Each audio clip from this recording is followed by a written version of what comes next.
इस वीडियो में हम लोग डिस्कस करने जा रहे हैं बेसिक के 20 एमसीक्यूज। तो कुछ बच्चों को लगता है कि नहीं, बेसिक मैथमेटिक्स लेने से बड़े आसानी से चीजें क्लियर हो जाती हैं और अच्छे स्कोर हो जाएंगे बिना पढ़े। इस पेपर को देखिए और इसका लेवल समझिए कि आपको किस लेवल पे पढ़ाई करनी पड़ेगी। बेसिक और स्टैंडर्ड में मेरे हिसाब से बहुत ज्यादा कोई फर्क होता नहीं है, और खास करके ऑब्जेक्टिव में तो कोई फर्क नहीं होता, लेवल एक जैसा ही होता है। बस जब बड़े प्रॉब्लम पे आप जाते हो तो बेसिक में कुछ प्रॉब्लम आपको डायरेक्ट एनसीईआरटी से मिल जाते हैं, और वही प्रॉब्लम स्टैंडर्ड में जब आप जाओगे तो या तो नंबर कुछ वेरी करके मिल जाते हैं, या फिर दो एक प्रॉब्लम को थोड़ा सा ट्विस्ट कर देते हैं। बस यही डिफरेंस है। तो अगर आपको लगता है कि नहीं, बेसिक बिना पढ़े आप अच्छे से कर लोगे और आपके नंबर अच्छे आ जाएंगे, तो आपके लिए एग्जाम्पल है। आप इस पेपर को देखिए और समझिए कि आपका लेवल क्या है और आपको किस तरीके से आगे पढ़ाई करनी है। अब आपके पास ज्यादा टाइम बचा नहीं। जो पेपर मैं डिस्कस करने जा रहा हूँ, ये 2024 के बेसिक के कंपार्टमेंट का पेपर है। तो सोचिए, जब कंपार्टमेंट के पेपर इस तरीके से होंगे तो आपके जो बोर्ड एग्जाम के पेपर होंगे उसका लेवल कैसा होना चाहिए और किस तरीके का होगा। तो जो आपके पास 4-5 महीने बचे हुए हैं उसकी पढ़ाई अच्छे से आप कर लीजिए। चलिए, इसके हम लोग 20 एमसीक्यूज क्या है, उसके आंसर क्या होंगे देख लेते हैं। आप इसी तरीके से अपनी पढ़ाई इसी लेवल पे आप लोग करोगे, ठीक है। तो क्वेश्चन नंबर 1 यहाँ पे है, आप देख लीजिए। बेसिक का पेपर है मैथमेटिक्स का, ये 2024 कंपार्टमेंट का पेपर है। इसमें क्वेश्चन नंबर 1 है, इफ ए इक्वल टू, यहाँ पे दोनों वैल्यू दी गई हैं, बी भी दिया गया है, और आपको ए और बी का एचसीएफ बताना है। तो एचसीएफ के लिए आप जानते हो कि जो भी यहाँ पे फैक्टर दिए जाएंगे उस फैक्टर का मिनिमम पावर लिखना होता है। तो 2 की पावर 7, 2 की पावर 3 में मिनिमम पावर 3 है, इसलिए 2 का पावर 3 आना चाहिए। और 3 में मिनिमम पावर 7 दिख रहा है, इसलिए 3 की पावर 7 आना चाहिए। तो ये ऑप्शन चेक कर लीजिए, आपको सी ऑप्शन दिख रहा होगा, ये हो जाएगा correct. Question number 2, a system of linear equation is given by, यहाँ पे दो लीनियर इक्वेशन दिए गए हैं, एक ये है और एक ये। तो कह रहा है कि जहां पे a1/a2 और b1/b2 बराबर है, तो इसमें से कौन सा ऑप्शन सही होगा। अब यहाँ पे a1/a2 इक्वल टू b1/b2 के बाद c1 c2 की दो कंडीशन आती हैं। एक में ये आता है is not equal to c1/c2, और एक आता है इज इक्वल टू c1/c2। जब is not equal to c1/c2 होता है तो इसके लिए लाइन होती है पैरेलल, और सोल्यूशन होता है कितना, नो सोल्यूशन। और इसके लिए लाइन होता है को इंसिडेंट, और यहाँ पे सोल्यूशंस आते हैं मेनी। तो कह रहा है कि इसके बाद यहाँ पे कौन सी कंडीशन सही होगी, तो आपको दोनों कंडीशन के हिसाब से आंसर लिखना होगा। तो लिखा हुआ है the given system has unique solution, ये तो बिल्कुल भी नहीं चलेगा क्योंकि उसके लिए यहाँ पे नॉट इक्वल होता है। सिस्टम हैज नो सोल्यूशन, ये आएगा लेकिन अकेले यही नहीं आ सकता। Given infinite number of solution, ये भी आएगा लेकिन अकेले नहीं आ सकता। The given system has no solution और इनफिनाइट सोल्यूशन, ये वाला ऑप्शन सही हो जाएगा क्योंकि आगे दोनों कंडीशन हम लोग यहाँ पे यूज कर सकते हैं। चलिए क्वेश्चन नंबर 3,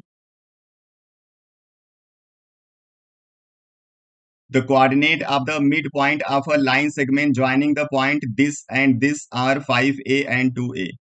दो लाइन जिसमें एक का कोऑर्डिनेट है 3 और -1, और दूसरे का है 7 और 5, इसका मिड पॉइंट है 5a और 2b। तो कह रहा है a प्लस b बता दो। अब मिड पॉइंट के लिए जब x हम लोग लिखते हैं तो क्या लिखते हैं, x1 प्लस x2/2। जहां पे x की जगह वैल्यू आपको क्या यूज करनी है, 5a। x1 की वैल्यू है 3, x2 की वैल्यू है 7, नीचे 2 लिखोगे, ये हो जाएगा 10/2, और ये वाला 5 नीचे आके डिवाइड करेगा तो a हो जाएगा 10/10, 5 इंटू 2 नीचे हो जाएगा, तो a की वैल्यू आ जाएगी 1। अब ऐसे ही y की वैल्यू लिखोगे तो y इक्वल टू होता है y1 प्लस y2/2। y की वैल्यू यहां से लिखोगे 2b, तो 2b इक्वल टू हो जाएगा y1 means -1, y2 means +5 divided by 2, 2b equal to हो जाएगा 4/2, ये 2 नीचे आके मल्टीप्लाई करेगा तो b हो जाएगा 4/4 मीन्स 1। तो आपसे कह रहा है a प्लस b की वैल्यू बता दो, तो a 1 हो गया, b 1 हो गया, ऐड कर दिया तो 2 हो गया, तो इसका आंसर हो जाएगा c। Question number 4, the equation 3x² plus 12 equal to 0 has, यहाँ पे पूछ रहा है रूट का नेचर कैसा होगा। तो आप जानते हो यहाँ पे जब रूट का नेचर निकालना होता है तो हम लोग d निकालते हैं, जिसकी वैल्यू होता है b² माइनस 4ac। तो यहाँ पे b की वैल्यू 0 है क्योंकि x वाला टर्म दिया नहीं है, तो यहाँ पे लिखोगे 0 का स्क्वायर माइनस 4 इंटू 3 इंटू 12, और इसको सॉल्व करोगे तो आपको वैल्यू मिलेगा नेगेटिव। और जब नेगेटिव वैल्यू मिलता है तो हम लोग बोलते हैं नो रियल रूट्स। तो आपको लिख देना है इसका B option. Question number 5, in the given figure if in triangle ABC DE parallel to BC, ये डीई बीसी पैरेलल है, तो कह रहा है कि इसमें कौन सा रेशियो सही होगा। तो जब यहाँ पे हम लिखेंगे पहले ऑप्शन के हिसाब से एडी बाई ए बी, मतलब छोटा बाई पूरा बड़ा वाला, तो इधर भी आपको छोटा बाई पूरा बड़ा वाला लिखना पड़ेगा। ये ए बाई सीई नहीं चलेगा, क्योंकि सी छोटा बाई छोटा लिखा हुआ है, तो ये गलत हो गया। AD by A B equal to A by A C, छोटा बाई टोटल ये लिखा हुआ है, ये सही हो जाएगा। तो ऑप्शन बी यहाँ पे हो गया करेक्ट। बाकी दो हम लोग पढ़ेंगे नहीं, बाकी पढ़ना चाहो तो पढ़ सकते हो। यहाँ पे एडी बाई डी बी लिखा हुआ है, छोटा बाई छोटा, तो आपको छोटा बाई छोटा यहाँ लिखना पड़ेगा। यहाँ पे आप टोटल लिख दिया है, इसलिए ये गड़बड़ हो गया।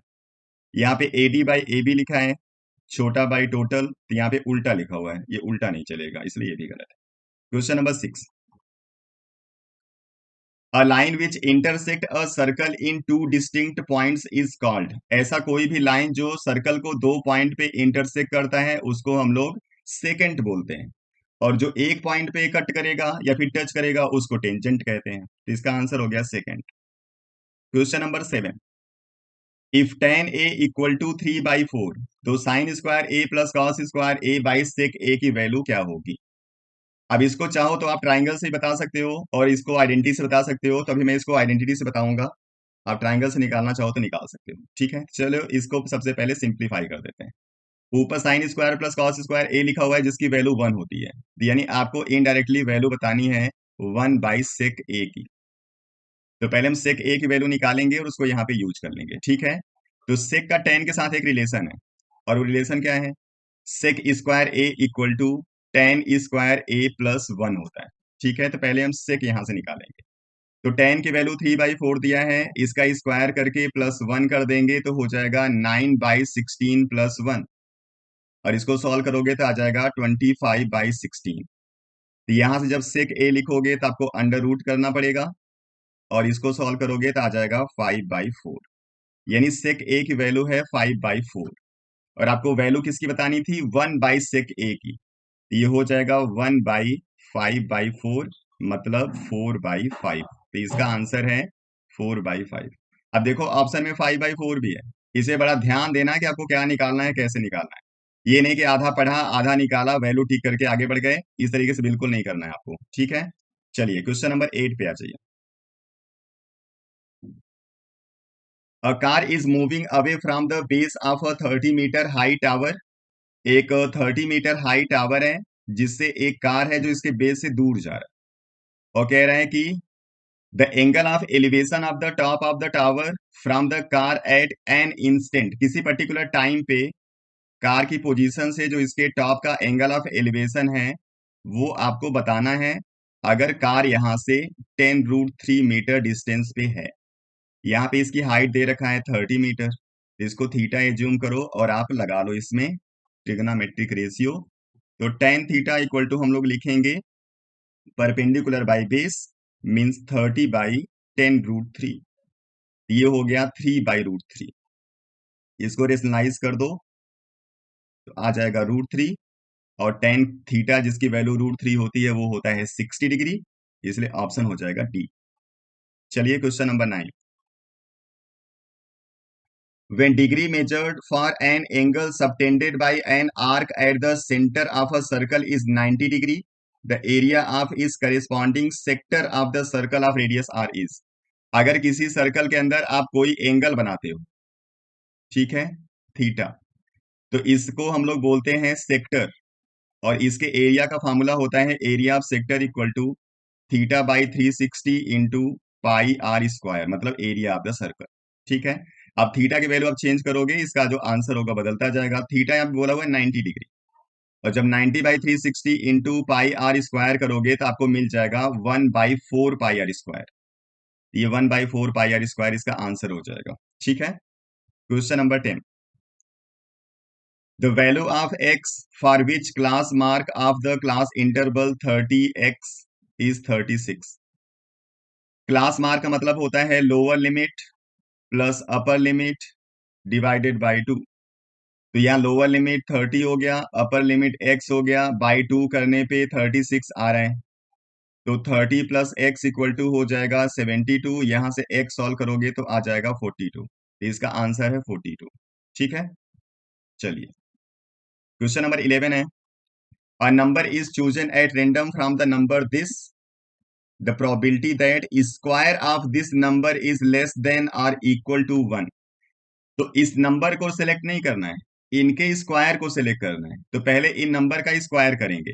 -3 का स्क्वायर 9 हो गया, इसका 4 हो गया, इसका 1, 0, 1, 4 एंड 9। तो कह रहा है इसमें से नंबर सेलेक्ट करना है जो या तो इक्वल टू 1 होगा या फिर इससे छोटा।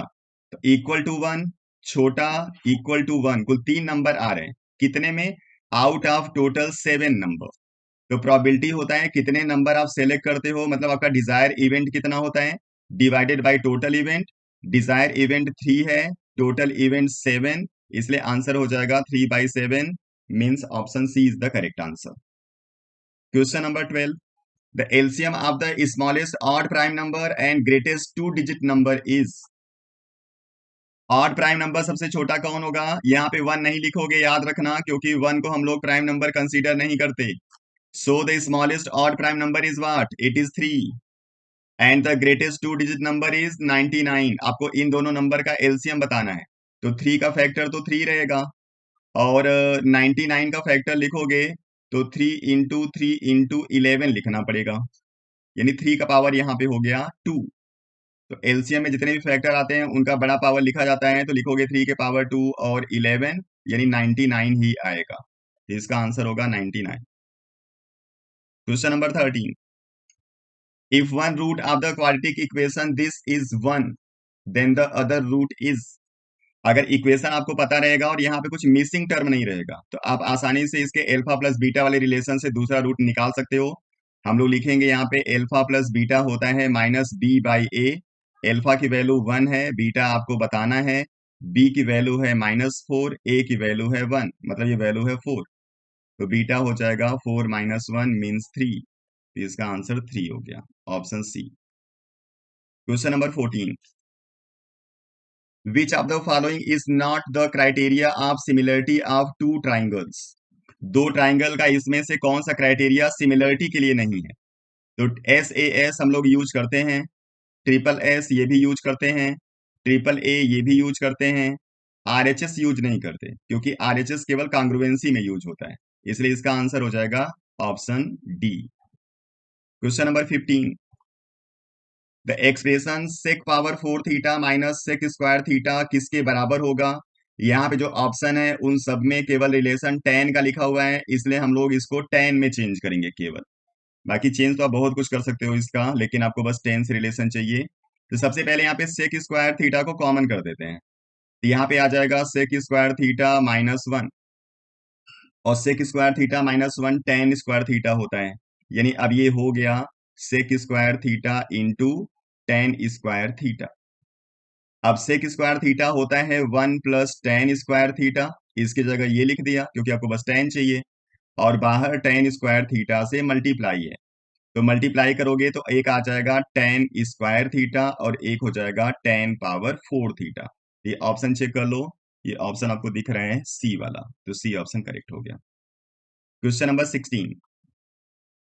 If length of an arc of a circle subtending an angle theta at the center is numerically equal to the area of the sector formed by it, then the radius of the circle is। ये बड़ा common सा problem है, बहुत पूछता है आपसे। तो यहाँ पे वही जो सेक्टर का भी हम लोग रिलेशन देखे थे, अगर सेंटर पे थीटा बनेगा तो इसी से आप सेक्टर भी लिखते हो, इसी से आप इसका जो सरकमफ्रेंस है वो भी लिखते हो। जब theta by 360 into pi r square कर दोगे तो एरिया ऑफ सेक्टर आएगा, और जब theta by 360 into 2 pi r कर दोगे तो आपको सरकमफ्रेंस मिलेगा। तो कह रहा है कि ये वाली वैल्यू ऊपर वाली और नीचे वाली दोनों सेम है न्यूमेरिकली। इस वैल्यू को इक्वल करेंगे तो थीटा बाई 360 दोनों में कैंसिल हो जाएगा, इसको हटा दो तो लिखोगे pi r square equal to 2 pi r. तो यहाँ पे पाई को पाई से कैंसिल किया, एक आर को एक आर से कैंसिल किया, आर इक्वल टू आ गया 2। ये हो गया इसका आंसर। तो इसका ऑप्शन कौन सा सही हो जाएगा? Option B. Question number 17। There are 16 observations arranged in increasing order of their values in a data. The median will be the value of. जब कोई डेटा आप लिखते हो तो जो बीच वाली वैल्यू होती है उसी को मीडियन बोलते हैं। और अगर बीच में आपके दो रिजल्ट आ जाते हैं तो जो मीडियन होता है बीच के दो रिजल्ट का होता है एवरेज। ठीक है, मतलब सेकेंड और third number divided by two, अगर फोर नंबर है तो जब 16 ऑब्जर्वेशन लिखोगे तो बीच में आपके दो ऑब्जर्वेशन आएंगे, अकेला एक ऑब्जर्वेशन नहीं आएगा। और वो ऑब्जर्वेशन कौन कौन से आएंगे?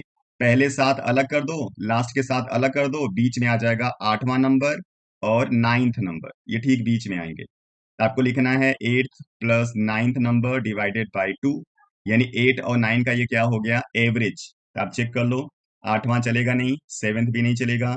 Average of eighth and ninth observation, ये आपका ऑप्शन हो जाएगा सही।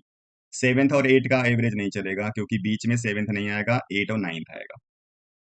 Question number 18, if the volume of a sphere of radius capital R is equal to 16 times the volume of a hemisphere of radius small r, then capital R ratio small r is।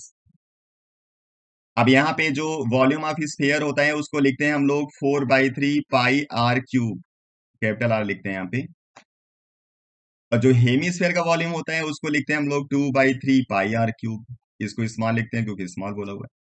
अब कह रहा है कि जो बड़े वाले का volume है वो इस वाले के 16 टाइम्स के बराबर है, तो मल्टीप्लाई 16 करके इसको इक्वल कर दिया। तो 3 3 से कैंसिल हो गया, पाई पाई से कैंसिल हो गया। ठीक है, इस 4 को कट कर दिया, ये 4 हो गया। मतलब जो आर क्यूब है वो इक्वल हो गया 8r का क्यूब, यानी r इक्वल टू हो जाएगा 2r। फिर रिलेशन चेक कर लो, r equal to 2r। Ratio निकालना होगा तो r बाई आर करोगे तो आपको 2/1 करना पड़ेगा, तो 2:1 आ जाएगा। इसका ऑप्शन हो जाएगा बी। अब ये हो गया क्वेश्चन नंबर 18। अब 19 और 20 दो एसर्शन रीजन होंगे, इनको देख लीजिए। तो इसमें पहले में एसर्शन है the distance of the point this from x axis is 3 unit. अब एक्स एक्सिस से जो डिस्टेंस होता है वो होता है वाई वाली वैल्यू, मतलब ऑर्डिनेट, और ऑर्डिनेट यहाँ पे 5 है, तो डिस्टेंस इसका 3 यूनिट नहीं होना था, 5 यूनिट होना था, इसलिए ये हो गया फॉल्स। रीजन है abscissa of a point gives the distance of a point from the Y axis, बिल्कुल करेक्ट है। वाई एक्सिस से जो डिस्टेंस होता है वो एक्स की वैल्यू मतलब एब्सिसा होता है, और एक्स एक्सिस से जो डिस्टेंस होता है वो वाई वाली वैल्यू होती है मतलब ऑर्डिनेट। तो ये हो गया ट्रू, मतलब एसर्शन फॉल्स है, रीजन ट्रू है। तो इसका ऑप्शन चेक कर लोगे, ये ऑप्शन आपको मिल जाएगा डी वाला, तो इसका ऑप्शन डी हो जाएगा। Question number 20, 2 + √2 is an irrational number, ये बिल्कुल करेक्ट है। जब किसी रेशनल नंबर में इरेशनल नंबर को जोड़ते हो तो हमेशा वो इरेशनल नंबर आता है, ये ट्रू हो गया। रीजन कह रहे हैं the sum of non zero rational number and an irrational number is always irrational number. जो अभी स्टेटमेंट आपको दिया उसी को रिपीट किया गया है, और ये इस पहले स्टेटमेंट को एक्सप्लेन कर रहा है। इसे लिखोगे ये भी ट्रू है और इसका एक्सप्लेनेशन है, इसलिए ऑप्शन सही हो जाएगा कौन सा? ए। ये हो गया बेसिक का एमसीक्यू। इसी लेवल पे आपको पढ़ाई करनी पड़ेगी अगर आपने बेसिक लिया है तो।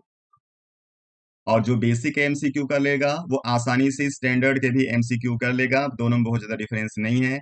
इसलिए बेसिक और स्टैंडर्ड का जो हिसाब है अपने दिमाग से बिल्कुल हटा दीजिए, जो तैयारी आप कर रहे हैं उसी तैयारी से आप दोनों को आसानी से सॉल्व कर सकते हैं। चलिए आते हैं नेक्स्ट वीडियो में, आप लोग पढ़ते रहिए, अपना ख्याल रखिए, थैंक यू।